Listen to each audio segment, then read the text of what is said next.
كنتم خير أمة أخرجت للناس تأمرون بالمعروف وتنهون عن المنكر وتؤمنون بالله. بسم الله الرحمن الرحيم الحمد لله رب العالمين والصلاة والسلام على أشرف الأنبياء والمرسلين. Mes chers frères et sœurs, comme vous le savez toutes et tous, il y a des jours avec et il y a des jours sans. Vous l'avez compris dans la première partie du sermon du vendredi concernant en langue arabe, eh bien on a ici parlé quelque part de ce qu'on appelle at-tafa'ul, c'est-à-dire le fait d'être optimiste, l'optimisme.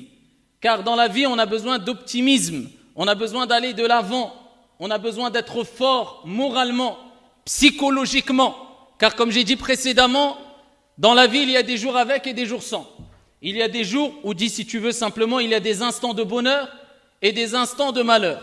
Il y a des instants de joie et il y a des instants de tristesse. Il y a des instants où on se sent bien, épanoui, et il y a des instants où on se sent déprimé, ravagé par les soucis et les tristesses. C'est la vie. Allah tabaraka wa ta'ala dit dans le Saint-Coran « وَتِلْكَ الْأَيَّامُ نُدَاوِلُهَا بَيْنَ النَّاسِ » Et Allah Jalla wa Ala nous rappelle qu'il y a un jour avec et un jour sans. Et ainsi nous faisons alterner les jours, donc c'est-à-dire bons ou mauvais, parmi les gens. Donc il y aura des instants ou des jours ou des mois avec et des jours ou des instants ou des mois sans. Avec du bonheur et sans bonheur. Avec de la tristesse, sans tristesse. Mais ce qui nous incombe de savoir, ayyuhal ahibba, mes chers frères et sœurs, et là je m'adresse à toutes celles et ceux qui vivent des soucis, des tristesses, des épreuves, et quelque part on vit tous des soucis et des tristesses, des épreuves, on connaît tous plutôt ici ces moments de soucis, de tristesse, ces épreuves petites ou grandes. Eh bien je m'adresse à tout le monde et ainsi qu'à moi le premier, cela ne sert à rien de s'attrister, cela ne sert à rien de baisser les bras, cela ne sert à rien de déprimer, cela ne sert à rien de désespérer, si ce n'est que la tristesse n'engendre que l'accroissement de la tristesse, ne fait qu'accroître la tristesse. L'angoisse ne fait qu'accroître l'angoisse. Les moments de déprime ne font qu'accroître, ou dis si tu veux, ne font que accentuer, amplifier, eh bien la déprime. Et il n'y a pas de solution ainsi. Si on continue à déprimer et déprimer, quand on a commencé à déprimer, eh bien le résultat ne sera que déprime.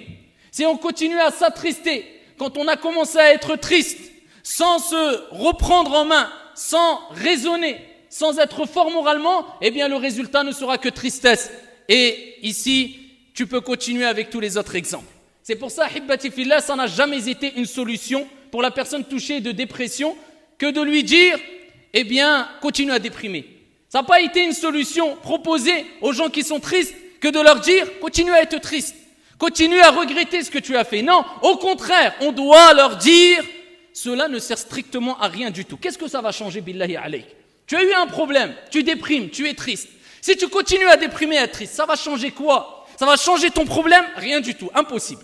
La tristesse et continuer à déprimer, ça ne va pas changer, modifier ta situation. En soi-même, cela ne peut pas modifier ta situation. Mais par contre, cela va te plonger dans une dépression. Et combien de jeunes, combien de gens, combien de personnes âgées sont touchées par les angoisses et les dépressions aujourd'hui? Pourquoi? Ils n'arrivent pas à relever la tête. Et c'est pour ça qu'il est important de dire à ces gens-là qui sont touchés par des épreuves ou à nous-mêmes quand nous sommes touchés par une épreuve, irfa' ra'sak wa kun mutafa'ilan. Lève ta tête ou relève la tête et sois optimiste.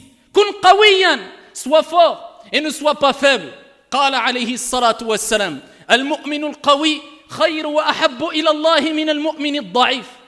Le croyant fort est meilleur et plus aimé auprès d'Allah tabaraka wa ta'ala que le croyant faible. Bien que dans les deux, il y a un bien. Mais quand nous parlons du croyant fort, ce n'est pas le croyant fort physiquement. Eh bien, c'est là où nous voyons est-ce que tu es fort ou faible. C'est lors des tempêtes, c'est lors des épreuves. C'est celui qui est fort moralement.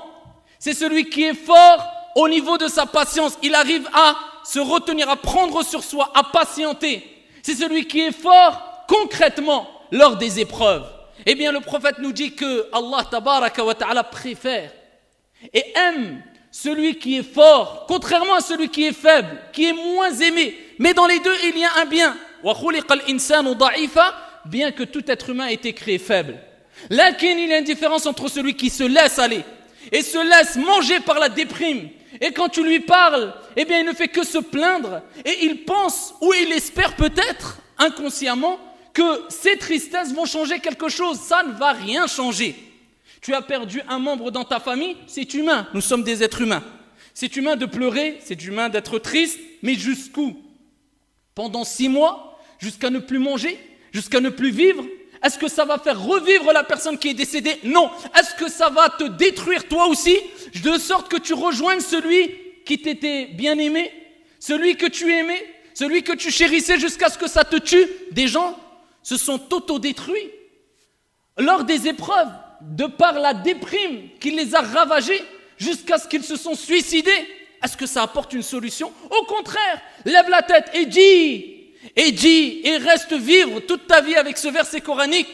وَعَسَىٰ أَن تَكْرَهُوا شَيْئًا وَهُوَ خَيْرٌ لَكُمْ وَعَسَىٰ أَن تُحِبُّوا شَيْئًا وَهُوَ شَرٌّ لَكُمْ وَاللَّهُ يَعْلَمُ وَأَنْتُمْ لَا تَعْلَمُونَ. Vous pouvez avoir de l'aversion pour une chose. Vous pensez que c'est un mal alors que c'est un bien. Et vous pouvez aimer, apprécier une chose. Vous pensez que c'est un bien alors que c'est un mal. Wallahu ya'lam, mais votre Seigneur sait, vous ne savez pas. Tu ne sais pas où est le bien réellement et concrètement lors de l'épreuve. Peut-être que le bien va t'apparaître au bout de 2 jours, au bout d'une semaine, au bout de 6 ans, au bout de 20 ans, et tu vas te dire Alhamdulillah que j'ai eu cette épreuve. Et si ce n'est pas sur cette vie d'ici-bas, sur cette terre, eh bien c'est lors de ta mort ou après ta mort. Quand on te servira sur un plat, de façon métaphorique, eh bien la récompense que tu auras accumulée à travers ta patience. Inna Allaha ma'as sabirin. Ce n'est pas pour rien qu'Allah rappelle qu'il est avec les patients. Et qu'Allah tabaraka wa ta'ala aime, yuhibbu. Il aime les gens patients, les gens endurants, les gens forts moralement, psychologiquement, qui sont intelligents, clairvoyants, sages. Ils savent comment réagir lors des tempêtes. Et contrairement aux autres personnes qui se laissent aller, se laissent détruire, et ils détruisent tout sur leur passage. Parce que quand ils croisent leur époux, ou quand ils croisent leur épouse, ou quand ils croisent leurs enfants, ou bien des amis, eh bien le fait de dégager cette amertume, cette tristesse, cette angoisse, eh bien il emporte tout le monde avec lui. Alors que le prophète alayhi salatu wassalam, comme disait as-sahaba radiyallahu anhum wa ardahum, nous n'avons pas vu quelqu'un de plus souriant que le prophète Mohammed alayhi salatu wassalam. C'est une preuve que le prophète restait optimiste, que le prophète alayhi salatu wassalam avait un moral en béton. Alors qu'on sait toutes et tous que le prophète est parmi les personnes qui ont été le plus éprouvées sur la surface de la terre. Mais avec cela, pas de paradoxe. Le prophète alayhi salatu wassalam était le plus souriant des hommes. C'était qu'il arrivait à allier les épreuves avec l'optimisme. Et ici, ayyuhal ahibba, c'est ce qui est demandé aux croyants. Peu importe ce qui t'arrive, mets en application le hadith du prophète alayhi afdalus salati wa askat taslim. Lorsqu'il dit انظروا إلى من هو أسفل منكم ولا تنظروا إلى من هو فوقكم. Concernant les épreuves, concernant les choses de la vie d'ici-bas, concernant les biens matériels, etc. Regardez ceux qui sont en dessous de vous et ne regardez pas ceux qui sont au-dessus. Ceci est plus à même à vous pousser à être reconnaissant vis-à-vis des biens de Dieu sur vous. Eh bien, tes épreuves, compare-les à ceux qui ont des plus grosses épreuves et à la plupart des êtres humains sur la surface de la terre. Regarde, allume la télé, regarde les infos et regarde ce qui se passe partout dans le monde. Regarde les catastrophes, regarde le nombre d'opprimés, regarde le nombre de pauvres, regarde le nombre de personnes qui n'ont même pas de l'eau à boire et ils ne savent même pas c'est quoi manger à leur faim. Avec cela, si tu ne te remets pas en question et tu ne dis pas Alhamdulillahi ala kulli hal, c'est que tu as une déficience dans ta relation avec ton Seigneur et quant à la reconnaissance vis-à-vis des biens de Dieu sur toi. Ni plus, ni moins. C'est pour ça qu'il faut aller de l'avant, et on a tout pour aller de l'avant.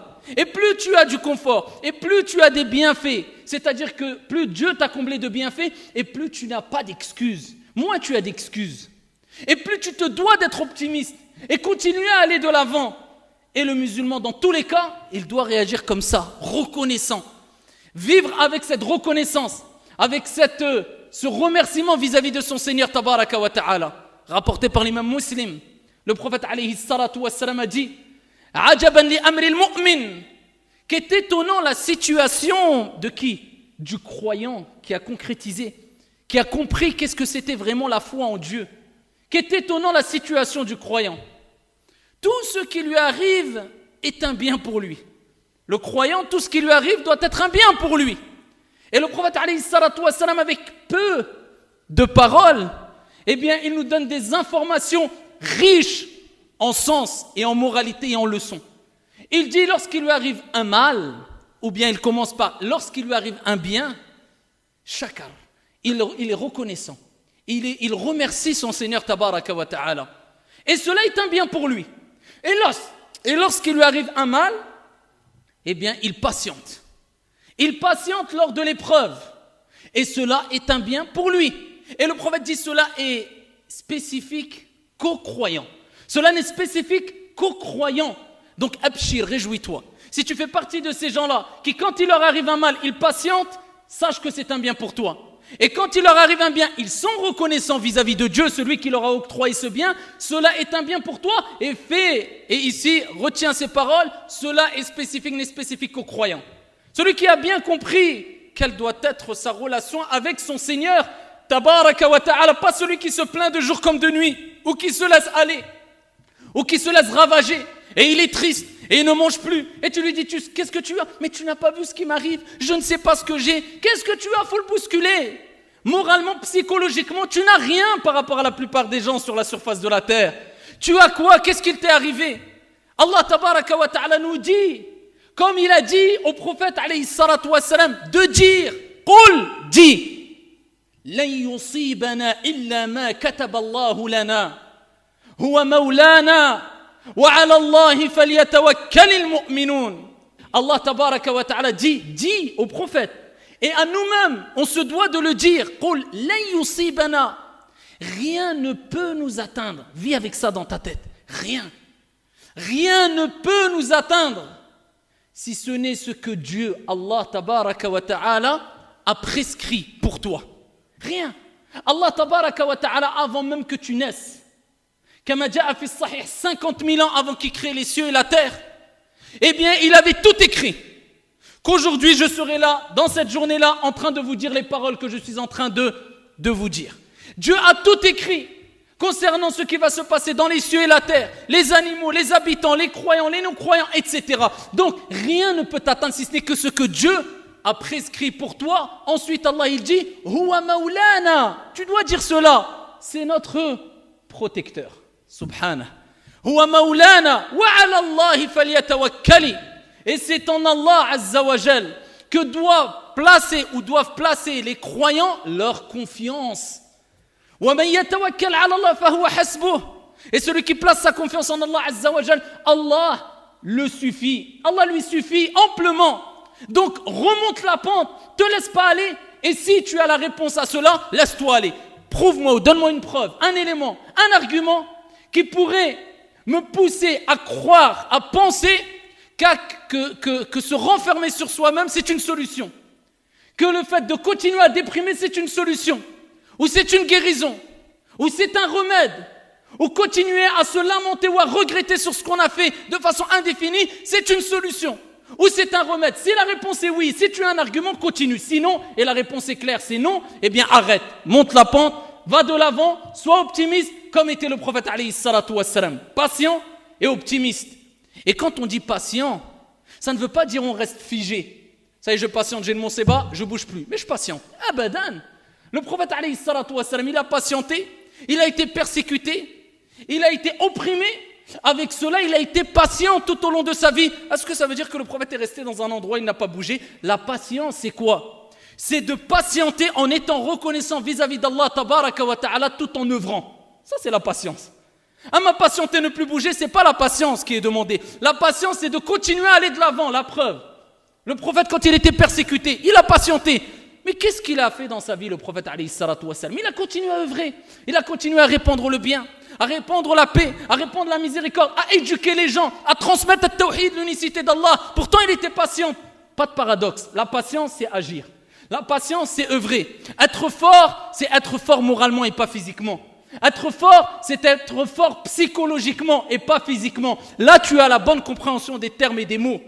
Et le prophète, il était dans la grotte quand il a fait le hijra, min Makkata ila al-Madina, comme vous le savez toutes et tous. Pourtant, il patientait, mais il a bougé. Et il s'est retrouvé dans la grotte. Et quand il était dans la grotte avec Abu Bakr, comme vous le savez, Abu Bakr a dit, Ya Rasulallah, il suffit qu'un d'eux baisse la tête, il va nous voir. Et le prophète a rappelé, c'est quoi la patience? La patience, c'est d'agir, c'est de patienter et c'est de placer sa confiance en Allah. Ya Abu Bakr, ma dhannuka bithnayn, Allahu thalithahuma. Que dis-tu de deux dont le troisième est Allah? La tahzan, inna Allah ma'ana. Il nous rappelle, sois optimiste, jamais pessimiste. La tahzan, regardez la parole. Peu importe les épreuves, ne baisse jamais les bras. Tu peux reculer, tu peux prendre une bifurcation, tu peux ralentir, le prophète le faisait. Mais d'abandonner et de te laisser aller et te laisser détruire, ça c'est une erreur. Ralentir, prendre une bifurcation, prendre sur soi, être un peu faible. Le prophète alayhi salatu wassalam lui-même a agi avec sagesse de sorte où quelquefois il prenait du recul, etc. Mais jamais il abandonnait. Et jamais il ne se laissait aller. Et les compagnons n'étaient pas ainsi. Ils ne se laissaient pas ravager par la déprime et les soucis et les tristesses de sorte à ce qu'ils ne fassent plus rien.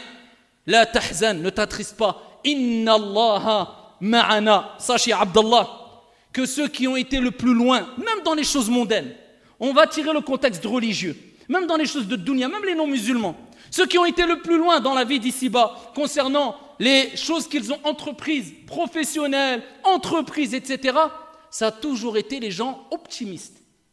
Ce n'est pas les gens pessimistes, c'est les gens qui se sont dit, je vais de l'avant. Ils perdent, ils tombent, il a un genou à terre. Même s'il a un genou à terre, il se dit, j'ai un genou à terre, mais je ne suis pas KO. Et la partie, elle est encore longue. Et il se relève et il avance. Ce sont ceux-là qui réussissent. Amma celui qui, dès qu'il a une épreuve, il abandonne tout, il fait n'importe quoi, il ne sait plus comment agir, il est bouleversé, il se renferme sur lui-même, il est ravagé par les déprimes, cela n'arrive jamais. Même dans les choses de dunya. Pareil pour les choses de la vie d'ici-bas. Ce que tu vas entreprendre, et de même, nous disons, c'est la même chose concernant les choses religieuses. Et je terminerai avec ces paroles. Sachez, Abdallah, qu'il ne t'est pas demandé de porter sur ton dos cette vie d'ici-bas avec toutes les tristesses, soucis, angoisses qu'elle compose, alors qu'Allah tabaraka wa ta'ala a mis la terre sous tes pieds. Va de l'avant, sois optimiste, place ta confiance en Allah Jalla wa ala, et Allah t'assistera bi'idhni rabbil ardi was sama. Inna Allah wa malaikatahu yusalluna ala nabi